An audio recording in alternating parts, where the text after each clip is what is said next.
अस्सलामुअलैकुम सामिन इकराम। 3 रबीउल सानी है, 11 नवंबर है। ख़बर का उन्वान है, भोपाल के हमीदिया अस्पताल में मरने वाले बच्चों की तादाद 7 हो गई। भोपाल में ये सरकारी अस्पताल है जिसका नाम हमीदिया है। देर रात उसमें आग लगी है। सुबह 4 बच्चे बताए गए थे, लेकिन अब तक मरने वाले बच्चों की तादाद 7 हो गई है और इस तादाद में इजाफा हो सकता है। इस दौरान मध्य प्रदेश के साबिक वज़ीर आला जनाब कमलनाथ ने वहां का दौरा किया है और कहा है कि मरने वाले बच्चों की तादाद छुपाई जा रही है। अस्पताल में उस वक्त 150-150 बच्चे भर्ती थे, मगर बताया गया सिर्फ 40 ही। ऐसा क्यों हो रहा है? इससे पहले एडिशनल चीफ सेक्रेटरी सेहत मोहम्मद सुलेमान आज सुबह अस्पताल का दौरा कर चुके हैं। वज़ीर आला शिवराज सिंह चौहान ने हादसे की जांच की जिम्मेदारी सुलेमान को ही दी है। आपको बतला दें कि यह हादसा हुआ ये अलमिया है, जहां 7 बच्चे मर गए हैं झुलसने से, धुएं से। लेकिन इस दौरान जो कुछ वहाँ हुआ है और जो हेरा फेरी हुई है और ज़िंदा बच्चों को मुर्दा और मुर्दों को ज़िंदा दिखाया गया है, कहीं बच्चा बदल लिया गया है, वो हैरतनाक वाक़ई हैं। 2 वाक़े सुनने काबिल हैं। लगभग 1:45 बजे, यानी अभी तकरीबन 3 बजने जा रहे हैं, 2.25 घंटे पहले एक आदमी ने हंगामा कर दिया।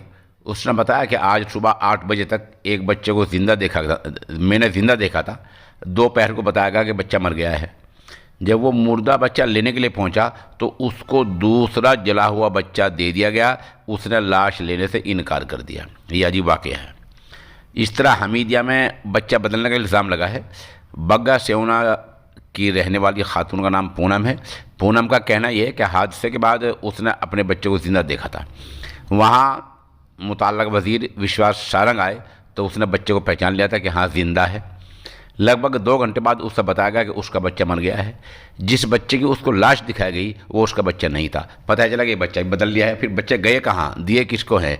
क्या ये बच्चे अमीरों को दे दिए गए हैं? क्या सरमाएदारों को, गरीबों को बच्चे दे दिए गए हैं जो बच्चों की हेरा फेरी हुई है? उधर एक आदमी है रमेश दांगी, उसके जुड़वे बच्चे हुए थे। वो दूध लेकर एक बच्चे के लिए गया। उसका कहना यह है कि उसने लात मारकर घूंसों से दरवाजे को तोड़ा है। अगर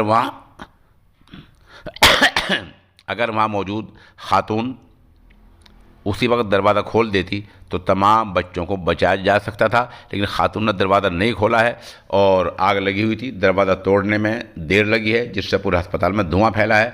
अगर दरवाज़ा वक्त पर खोल दिया जाता तो सब बच्चों को बताया जा सकता था। बहरहाल अस्पताल में जो कुछ हुआ है अलमनाक हुआ है। वहाँ के स्टाफ ने, अमले ने जो कुछ किया है वो उससे बुरा किया है। इन तमाम बातों की सही जांच अगर हो जाए तो बहुत कुछ सामने आ सकता है, मगर सरकार बीजेपी की है। अब सवाल ये है कि क्या जांच सही होगी और क्या इस मामले के जो असल मुजरिम हैं उनको सज़ा मिल पाएगी? ये एक सवाल या निशान है।